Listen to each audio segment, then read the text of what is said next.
Matter surrounding us, second part. Second part में छोटू जो मैं टॉपिक अभी आपको पढ़ाऊंगा, what happens when heat is given to a substance, ये टॉपिक में पढ़ाऊंगा। What happens heat is given to a substance. तो हीट देने से क्या होता है? तो सिंपल वे में हीट देने से सॉलिड चेंज हो जाता है लिक्विड में, लिक्विड चेंज हो जाता है गैस में, स्टीम में, वेपर में। तो सॉलिड लिक्विड में चेंज करता है, इस प्रोसेस को मेल्टिंग कहते हैं। इसी का नाम होता है फ्यूजन। लिक्विड है, हीट देने से गैस में चेंज होता है, इसका नाम बॉइलिंग या इसी का नाम वेपोराइजिंग होता है। तो क्वेश्चन ये राइज हुआ, what happens when heat is given to a substance. तो सिंपल आंसर क्या होगा? सॉलिड चेंज होता है लिक्विड में, लिक्विड चेंज हो जाता है गैस में, वेपर में, स्टीम में। तो रीजन क्यों होता है? कोई भी सब्सटेंस है, सपोज दैट ये मार्कर है, तो पार्टिकल का सिचुएशन क्या रहता है? कोई भी सब्सटेंस है तो पार्टिकल का सिचुएशन, इट मींस जो पार्टिकल प्रेजेंट है उसमें कौन एनर्जी है। तो एनर्जी पोटेंशियल और काइनेटिक, ये दो का इस चैप्टर में नीड पड़ेगा। तो मैं थोड़ा इसको क्लियर करता हूं, बाकी फिजिक्स के चैप्टर में एनर्जी पढ़ाएंगे तो आपको बताएंगे। अगर किसी सब्सटेंस में पार्टिकल स्टैटिक है, मोशनलेस है, तो उसमें पोटेंशियल एनर्जी होता है। लेकिन अगर पार्टिकल एनर्जी को गेन किया, हीट लिया, तो उस कंडीशन में क्या होता है? तो सिचुएशन को अब क्लियर करता हूं छोटू। Heat is given to a substance, then particle gain energy. Energy मतलब हीट एनर्जी। तो जैसे ही पार्टिकल को एनर्जी मिला, गेन किया, particle start to vibrate. It means particle क्या है? मोशन में आ गया। तो जब मोशन में आ गया एक पार्टिकल, तो उसके बगल का जो पार्टिकल है फ्रिक्शन होने लगा, कोलिजन होने लगा, टक्कर मारने लगा। तो इस कंडीशन में पहला पार्टिकल अदर पार्टिकल को अपने एनर्जी को क्या करता है? रिलीज कर देता है। तो जब कोलिजन हुआ, फ्रिक्शन हुआ, तो पार्टिकल ने एनर्जी को रिलीज किया। तो कैसे रिलीज किया? तो पार्टिकल के बीच बिटवीन इंटरमॉलिक्यूलर फोर्स ब्रेक कर गया। ब्रेक करने से क्या हुआ? Particle free to move. It means substance का स्टेट चेंज हो जाएगा। सॉलिड लिक्विड में चेंज होगा, लिक्विड गैस में चेंज होता है। तो हीट देने से ये चेंजिंग हुआ। तो आपको मैं मेल्टिंग, बॉइलिंग, फ्यूजन, वेपोराइजेशन, इस प्रोसेस के बारे में, तो ये दोनों प्रोसेस एक फिक्स टेम्परेचर पर डील करता है, यानी हैपनिंग होता है एक फिक्स टेम्परेचर पर। तो जिस फिक्स टेम्परेचर पर सॉलिड लिक्विड में चेंज करता है उसको मेल्टिंग कहते हैं।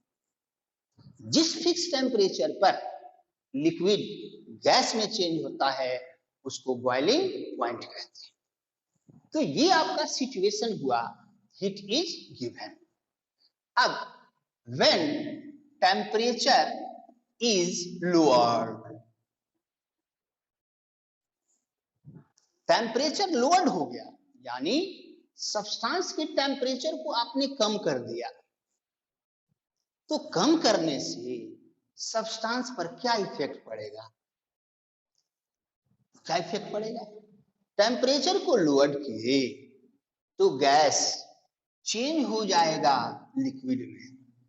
ये हुआ प्रोसेस का नाम कंडेंसेशन। लिक्विड चेंज हो जाएगा सॉलिड में। इस प्रोसेस का नाम हुआ, आप फ्रीजिंग बोलिए, अदरवाइज सॉलिडिफिकेशन। तो टेम्परेचर लोअर्ड होने से क्या हुआ? गैस चेंज हो गया लिक्विड में, लिक्विड चेंज हो गया सॉलिड में। अब इसका रीजन क्या रीजन है? क्यों चेंज कर गया? रिवर्स बैक हो गया, रिवर्स। तो इसके लिए अब टेम्परेचर लोअर्ड हुआ,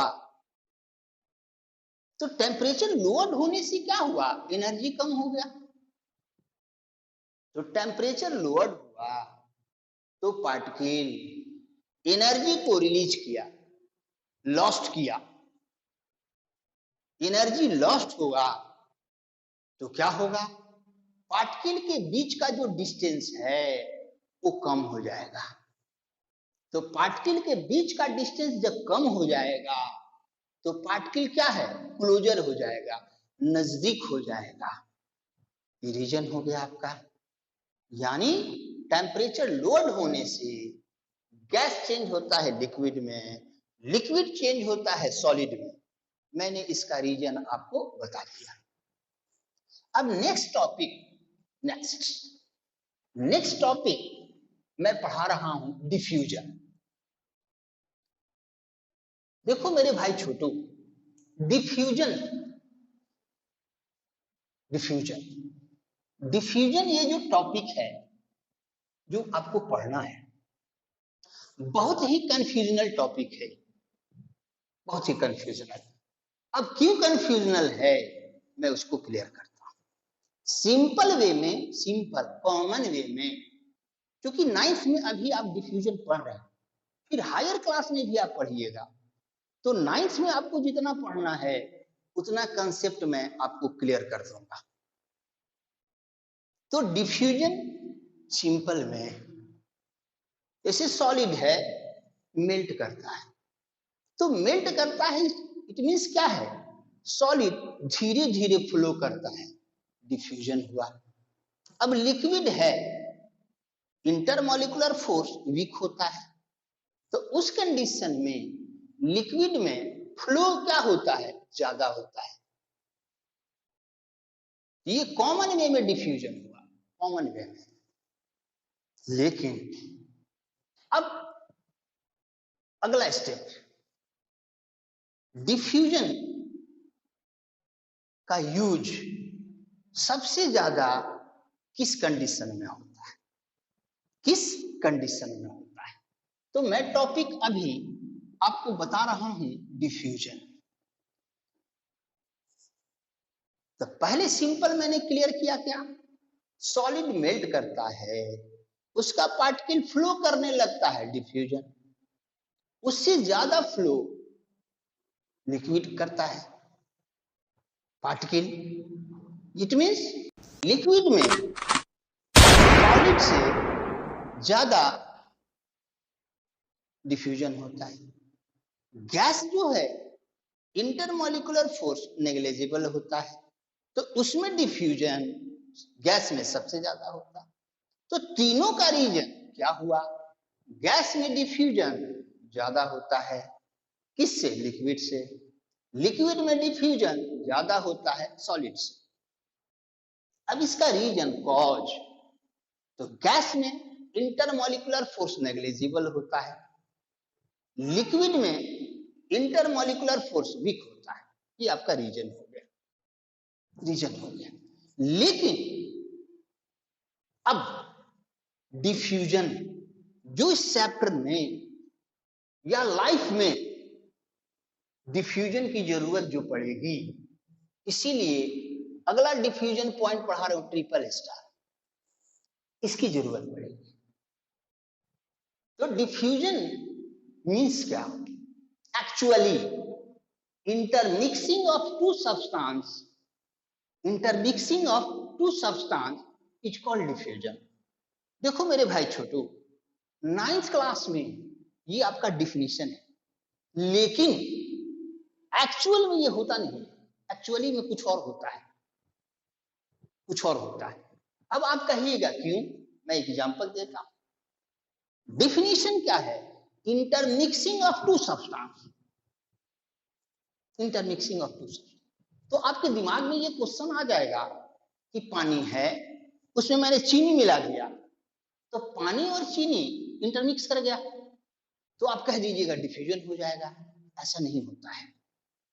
इसीलिए बोला डिफ्यूजन जो आपको पढ़ना है बड़ा कंफ्यूजनल पॉइंट है। तो जनरल वे में डिफ्यूजन क्या होता है मैंने आपको क्लियर किया। अब एक्चुअली इस डिफिनीशन पर आपको ध्यान नहीं देना है, वो तो भाई आपको याद कर लेना है। Intermixing of two substance is diffusion, ये डिफिनीशन है।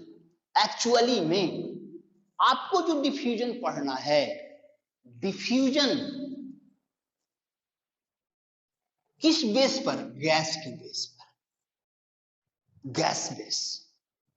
तो इंटरमिक्सिंग ऑफ सब्सटेंसेस कहता है डिफिनीशन, तो इसका मतलब क्या हुआ? गैस का पार्टिकल अदर सब्सटेंस से जाकर के क्या होता है? मिक्सअप हो जाता है, ये डिफ्यूजन, गैस पार्टिकल। तो डिफ्यूजन हमेशा, डिफ्यूजन मींस आपसे कोई पूछे आप क्या बताइएगा? Gaseous particle, gaseous particle molecule जो कहिए वो मिक्स कर गया एयर में, डिफ्यूजन हो गया। तो on the basis of gaseous particle mixed in air, ये डिफ्यूजन है। तो डिफ्यूजन कब बढ़ जाएगा, कब घट जाएगा? तो रेट ऑफ डिफ्यूजन, तो रेट मींस केमिस्ट्री में स्पीड, स्पीड। डिफ्यूजन कब फास्ट होगा, कब स्लो होगा? तो एक लाइन आपको याद रखना है, when temperature increases rate of diffusion increases.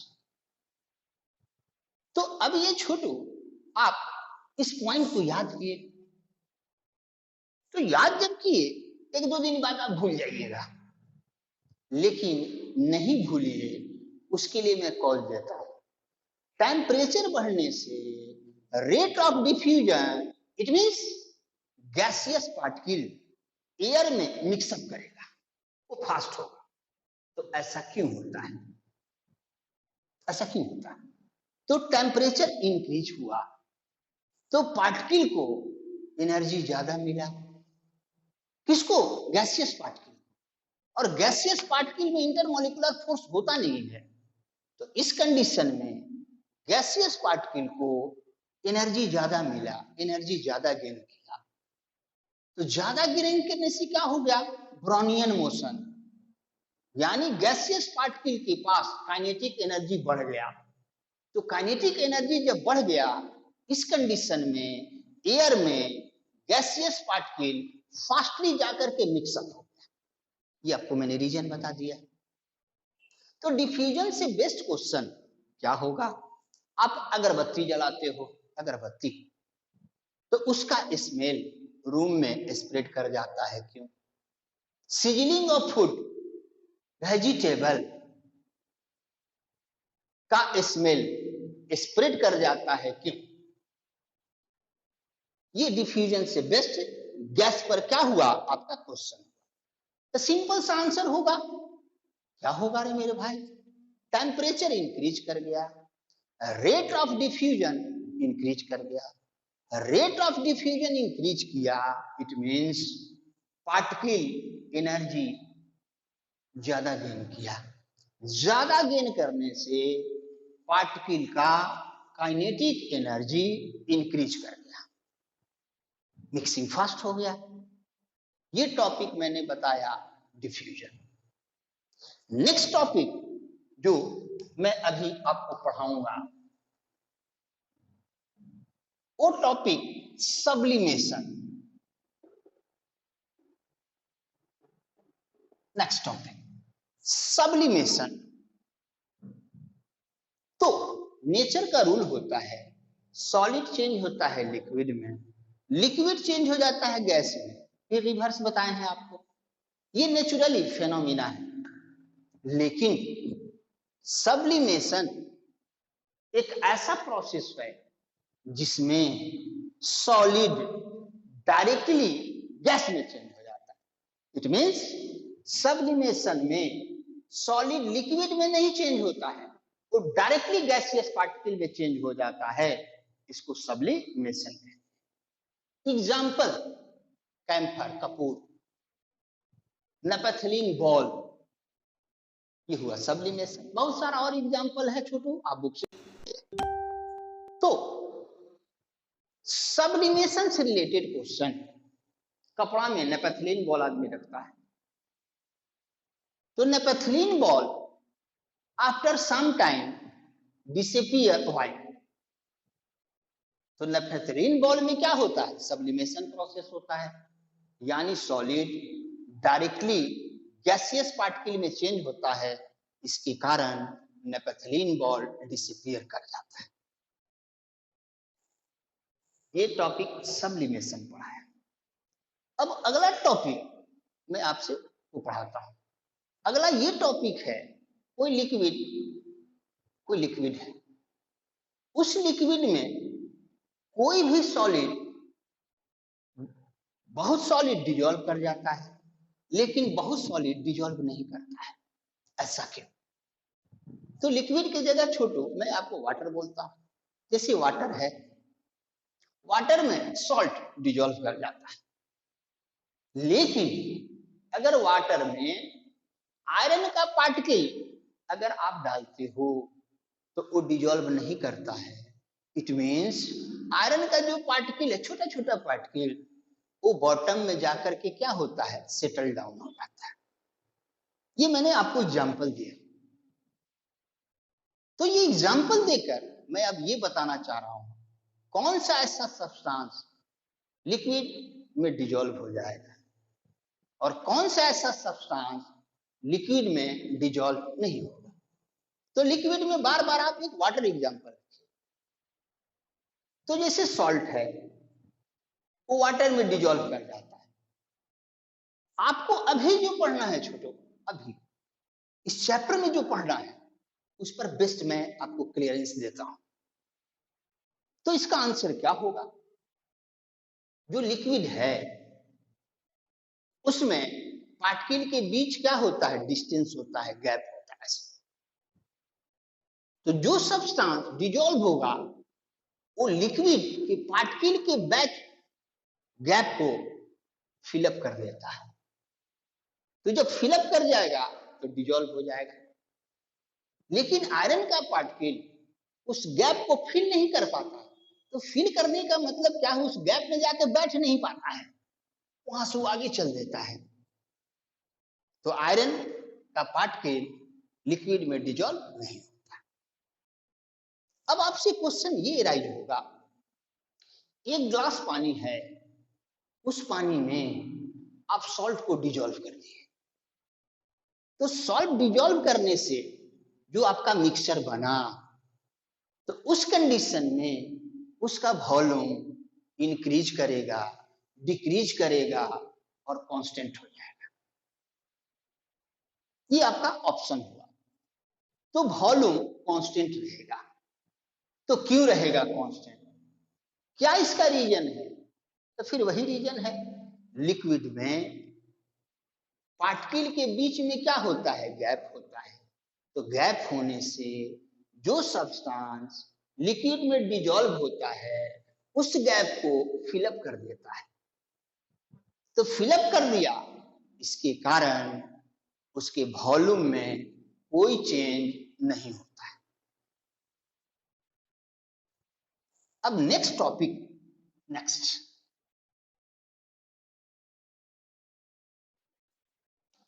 Evaporation.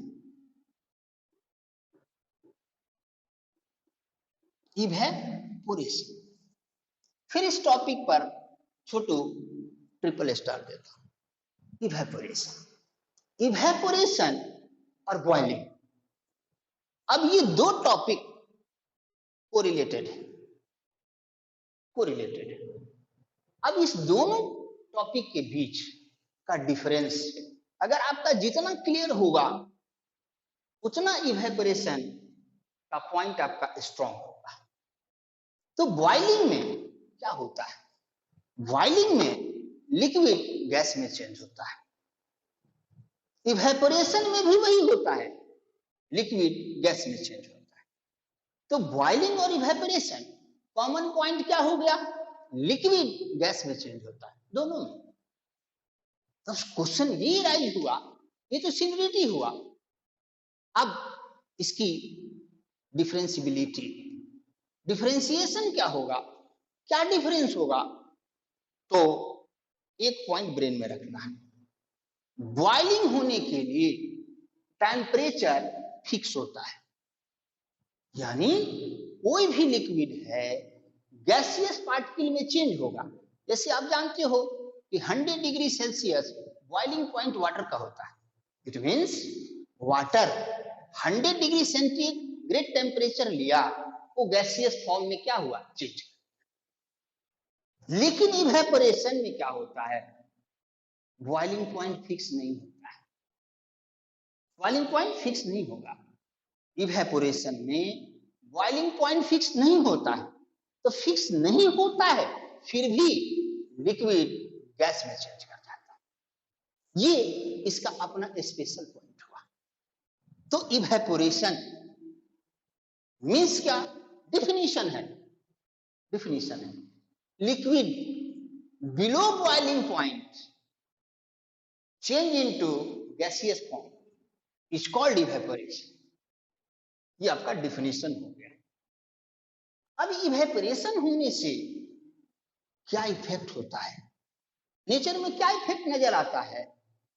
तो इवेपोरेशन का मेन इफेक्ट क्या होता है? Main evaporation is caused of cooling, यानी बिलो बॉइलिंग पॉइंट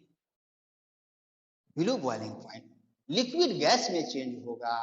इस प्रोसेस को हम इवेपोरेशन कहेंगे। इवेपोरेशन होने से हमें फीलिंग क्या होगा? हमें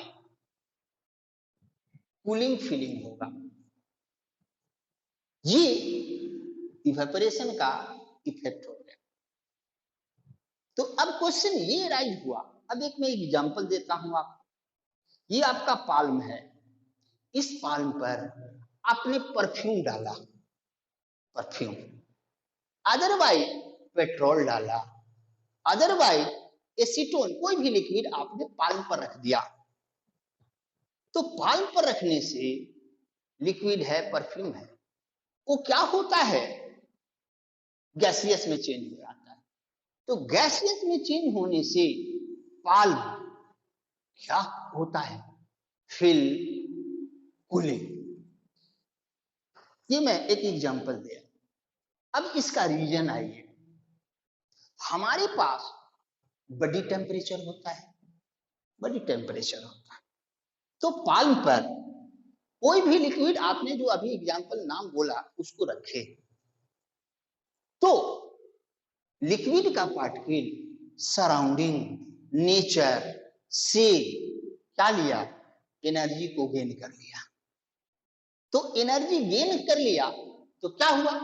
एनर्जी जैसी गेन किया, पार्टिकल क्या हुआ? काइनेटिक एनर्जी इंक्रीज कर गया। काइनेटिक एनर्जी इंक्रीज कर गया तो लिक्विड चेंज हो गया किस में? गैसियस फॉर्म में, यानी इवेपोरेशन हो गया। तो इवेपोरेशन हो गया, and evaporation is caused of cooling. ये क्वेश्चन का आपका आंसर हो। अब नेक्स्ट टॉपिक, ऑन विच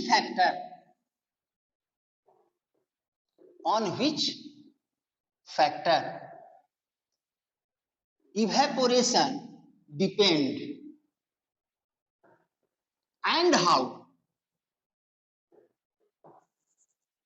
यानी इवेपोरेशन कब बढ़ जाएगा, कब घट जाएगा, और reason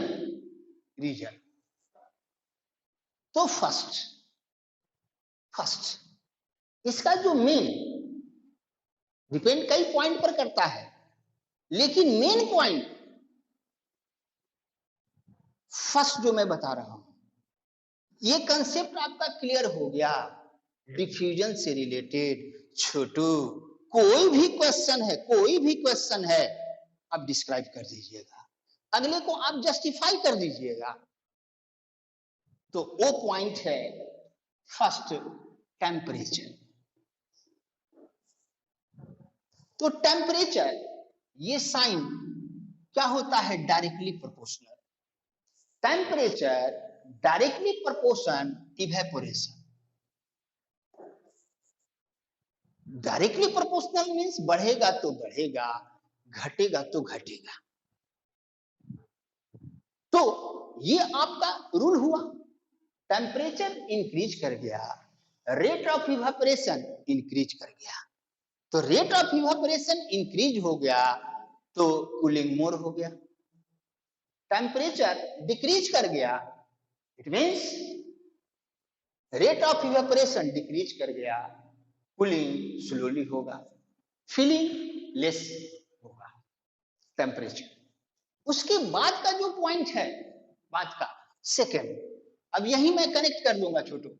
second, surface area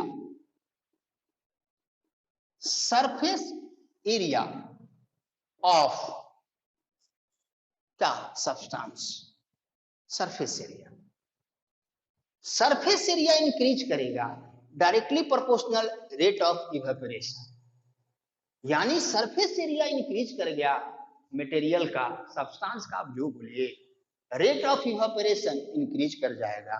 rate of evaporation increase कर जाएगा तो कूलिंग क्या होगा, फील ऑफ कूलिंग मोर होगा। अब इसका एग्जांपल कप है, सॉकर है, प्लेट सिंपल वे में हम लोग बोल देते हैं। किसमें गर्म चाय जल्दी ठंडा होगा और क्यों होगा? तो इसका आंसर फिर देखो मेरे भाई छोटू, सरफेस एरिया आपकी मजबूरी है थोड़ी लिख देना, लेकिन मेन है टेम्परेचर, मेन टेम्परेचर है। तो कप का सरफेस एरिया क्या है, कम है। किससे, सॉकर से। तो कप में रेट ऑफ इवेपोरेशन क्या होगा, कम होगा, इसलिए कूलिंग धीरे होगा। सॉकर पर आप आइए, प्लेट पर सरफेस एरिया ज्यादा है, तो सरफेस एरिया ज्यादा होने से रेट ऑफ इवेपोरेशन इंक्रीज कर गया। रेट ऑफ इवेपोरेशन इंक्रीज कर गया, कूलिंग फास्टली हो गया। ये दो बताया। अगला टॉपिक जिस पर डिपेंड करता है, अब उसको मैं अलग लिखूंगा। अगला जिस फैक्टर पर डिपेंड करता है, ह्यूमिडिटी। यहां मैं छोटू डबल स्टार दिया। तो सबसे पहले मैं आपको ह्यूमिडिटी दिखाता हूं। ह्यूमिडिटी होता क्या है, एयर में वाटर वेपर, वाटर मॉलिक्यूल का जो अमाउंट प्रेजेंट होता है उसको ह्यूमिडिटी कहते हैं। तो आपसे किसी ने क्वेश्चन कहा कि गर्मी का दिन है और जाड़े का दिन है, कब ह्यूमिडिटी ज्यादा होगा और कम होगा?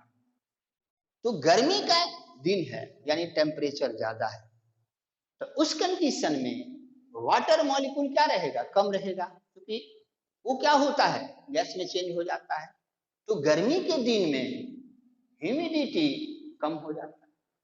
लेकिन जाड़े के दिन में वाटर मॉलिक्यूल का अमाउंट वाटर वेपर का अमाउंट ज्यादा रहता है, टेम्परेचर कम हो जाता है, ह्यूमिडिटी बढ़ जाता है। तो ह्यूमिडिटी और इवेपोरेशन में क्या रिलेशन? ह्यूमिडिटी ये साइन रहता है, ऊपर 1 लिख दिया, नीचे में आप जो लिख देते हो, इस साइन को पढ़ा जाता है inversely proportion. It means humidity